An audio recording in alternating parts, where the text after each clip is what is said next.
Capítulo 3.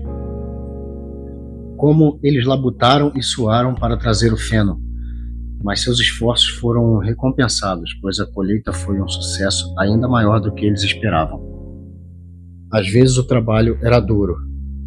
Os implementos foram projetados para os seres humanos, não para animais, e era uma grande desvantagem que nenhum animal fosse capaz de usar qualquer ferramenta que envolvia ficar sobre as patas traseiras. Mas os porcos eram tão espertos que eles conseguiram pensar numa maneira de contornar todas as dificuldades. Quanto aos cavalos, eles conheciam cada centímetro do campo e, na verdade, entendiam do negócio de aparar e rastelar muito melhor do que Jones e seus homens jamais entenderam. Os porcos não trabalhavam de fato, mas dirigiam e supervisionavam os outros. Com seu conhecimento superior, era natural que eles devessem assumir a liderança. Boxer e Clover prendiam-se à cortadeira ou ao rastelo. Freios ou rédeas não eram necessários, hoje em dia, é claro. E caminhavam firme ao redor do campo, com um porco caminhando atrás deles, dizendo "Vamos, camarada", ou "Alto, camarada", dependendo do caso. E cada animal, até o mais humilde, trabalhava colhendo e reunindo o feno. Até os patos e as galinhas labutavam de um lado para o outro, o dia todo no sol, carregando pequeninos tufos de feno em seus bicos. No fim, eles concluíram a colheita com 2 dias a menos do que geralmente levavam Jones e seus homens. Além disso, aquela foi a maior colheita que a fazenda jamais tinha visto. Não houve qualquer desperdício. As galinhas e os patos, com seus olhos aguçados, reuniram até o último talo. E nenhum animal da fazenda roubou um bocado sequer. Durante todo aquele verão, o trabalho na fazenda seguiu como um relógio. Os animais estavam felizes como jamais imaginaram ser possível. Cada bocado de comida era um prazer acentuadamente positivo. Agora que era realmente a comida deles, produzida por eles mesmos e para eles mesmos, não aquinhoada a eles por um mestre de má vontade. Com os inúteis seres humanos parasitas fora do caminho, havia mais para todos comerem. Havia mais lazer também. Eles encontraram muitas dificuldades. Por exemplo, mais tarde naquele ano, quando eles colheram o milho, eles tiveram que debulhá-lo da maneira antiga e soprar o joio com força dos próprios pulmões, pois a fazenda não possuía uma debulhadora. Mas os porcos, com sua capacidade, e Boxer, com seus músculos tremendos, sempre as superavam. Boxer era admirado por todos. Ele trabalhava duro desde os tempos do Jones, mas agora ele parecia mais 3 cavalos do que um só. Havia dias em que todo o trabalho da fazenda parecia recair sobre seus ombros poderosos. Da manhã até a noite, ele empurrava e puxava, sempre no local onde o trabalho era mais duro. Ele fez um acordo com um dos frangos para que o chamasse meia hora antes dos outros, e desempenhava um trabalho voluntário onde parecesse mais necessário, antes que o dia de trabalho regular tivesse começado. Sua resposta para todo o problema, todo o contratempo, era "Eu trabalharei mais", que ele adotara como seu lema pessoal. Mas todos trabalhavam de acordo com suas capacidades. As galinhas e os patos, por exemplo, estavam economizando 5 alqueires de milho reunindo os grãos desgarrados. Ninguém roubava, ninguém reclamava por suas rações. As querelas, as mordidas e os ciúmes, que eram traços normais da vida nos velhos tempos, praticamente tinham desaparecido. Ninguém fugia do trabalho, ou quase ninguém. Molly, sejamos honestos, não era boa em acordar de manhã, e sempre tinha um jeito de sair cedo do trabalho com o pretexto de haver uma pedra em seu casco. E o comportamento da gata era um tanto peculiar. Logo notou-se que, quando havia trabalho a ser feito, a gata nunca estava por perto. Ela desaparecia por horas a fio, e depois reaparecia na hora das refeições, ou à noite, depois que o trabalho tinha acabado, como se nada tivesse acontecido. Mas ela sempre dava excelentes desculpas, e ronronava tão afetuosamente que era impossível não acreditar em suas boas intenções. O velho Benjamin O burro parecia ter mudado pouco desde a rebelião. Ele fazia seu trabalho da mesma maneira lenta e obstinada como ele desempenhara nos tempos do Jones, nunca fugindo, mas também nunca se voluntariando para trabalho extra. Sobre a rebelião e seus resultados, ele nunca expressava opinião. Quando perguntado se ele estava mais feliz agora que Jones se fora, ele dizia apenas: burros vivem muito tempo. Nenhum de vocês jamais viu um burro morto. E os outros tinham que ficar satisfeitos com essa resposta críptica. Aos domingos não havia trabalho. O desjejum era 1 hora mais tarde do que o habitual, e depois do desjejum havia uma cerimônia que era realizada todas as semanas, sem falta. Primeiro vinha o içar da bandeira. Bola de Neve encontrara na sala de arreio uma velha toalha de mesa verde da Sra. Jones e pintara nela um casco e um chifre com tinta branca. Ela era içada no mastro no jardim da quinta todo domingo pela manhã. A bandeira era verde, Bola de Neve explicou, para representar os campos verdes da Inglaterra, ao passo que o casco e o chifre significavam a futura República dos Animais, que surgiria quando a raça humana finalmente tivesse sido deposta. Depois de içar a bandeira, todos os animais marchavam para o grande celeiro para uma Assembleia Geral, que era conhecida como reunião. Aqui, o trabalho da próxima semana era planejado e as resoluções eram apresentadas e debatidas. Eram sempre os porcos que apresentavam as resoluções. Os outros animais entendiam como votar, mas nunca conseguiam pensar em qualquer resolução própria. Bola de Neve e Napoleão eram de longe os mais ativos nos debates, mas reparou-se que esses dois nunca concordavam. Fosse qual fosse a sugestão feita por um dos dois, podia-se contar que o outro iria se opor. Mesmo quando ficou decidido uma coisa a qual em si ninguém poderia protestar, separar o pequeno cercado atrás do pomar como um lar para o resto dos animais que não podiam mais trabalhar. Houve um debate acalorado sobre a idade de aposentadoria correta para cada classe de animal. A reunião sempre acabava com o canto de bichos da Inglaterra, e a tarde ficava para recriação. Os porcos separaram a sala de arreio como sua sede. Aqui, durante as noites, eles estudavam ferraria, carpintaria e outras artes necessárias através de livros que eles trouxeram da quinta. Bola de Neve também se ocupava com a organização dos outros animais no que ele chamava de comitês animais. Ele era infatigável nessa tarefa.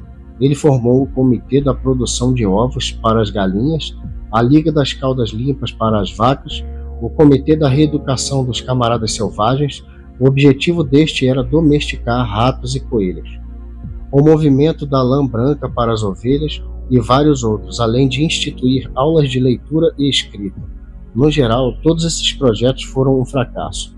A tentativa de domesticar animais selvagens, por exemplo, foi por água abaixo quase que imediatamente. Eles continuaram a se comportar praticamente do mesmo modo que antes, e quando tratados com generosidade, simplesmente tiravam vantagem da situação. A gata se juntou ao comitê de reeducação e foi bem ativa por alguns dias. Ela foi vista um dia sentada num telhado e conversando com alguns pardais que estavam fora de seu alcance. Ela estava lhes contando que os animais agora eram camaradas e que qualquer pardal que assim escolhesse poderia vir se empoleirar em sua pata. Mas os pardais mantiveram distância. As aulas de leitura e escrita, contudo, foram um grande sucesso. Até o outono, quase todos os animais na fazenda eram letrados em algum grau. Quanto aos porcos, eles já conseguiam ler e escrever perfeitamente. Os cães aprenderam a ler consideravelmente bem, mas não tinham interesse em ler qualquer coisa, exceto os 7 mandamentos. Muriel, a cabra, conseguia ler um pouco melhor do que os cachorros, e às vezes costumava ler para outros à noite, usando pedaços de jornal que ela encontrava na pilha de lixo. Benjamin sabia ler tão bem quanto qualquer porco, mas nunca exercitava suas faculdades. Até onde ele sabia, dizia ele, não havia nada que valesse a pena ler. Clover aprendeu o alfabeto inteiro, mas não conseguia juntar as palavras. Boxer não conseguia ir além da letra D. Ele traçava A, B, C, D com seu grande casco na terra, e depois ficava lá parado, encarando as letras com as orelhas para trás, às vezes balançando seu topete, tentando com todas as forças lembrar o que vinha depois. E nunca tinha sucesso. Por várias ocasiões, deveras, ele aprendera as letras E, F, G, H, mas quando ele as aprendia, sempre descobria-se que ele havia esquecido o ABCD. Por fim, ele decidiu se contentar com as 4 primeiras letras, e ele as usava 1 ou 2 vezes todos os dias para refrescar sua memória. Molly se recusou a aprender qualquer coisa além das 6 letras que compunham seu próprio nome. Ela as formava com esmero, usando raminhos, e depois as decorava com uma flor ou 2, e dava voltas ao redor delas, as admirando. Nenhum dos outros animais da fazenda conseguia ir além da letra A, e descobriu-se também que os animais mais estúpidos, como as ovelhas, as galinhas e os patos, eram incapazes de decorar os 7 mandamentos. Depois de muito pensar, Bola de Neve declarou que os 7 mandamentos podiam efetivamente ser reduzidos a uma única máxima, sendo ela: 4 pernas bom, 2 pernas ruim. Ela, dizia ele, continha o princípio essencial do animalismo. Qualquer um que a tivesse compreendido completamente estaria a salvo das influências humanas. As aves protestaram a princípio, vendo que lhes parecia que elas também tinham 2 pernas, mas Bola de Neve lhes provou que não era bem assim. A asa de uma ave, camaradas, ele disse, é um órgão de propulsão e não de manipulação. Portanto, ela deve ser considerada como uma perna.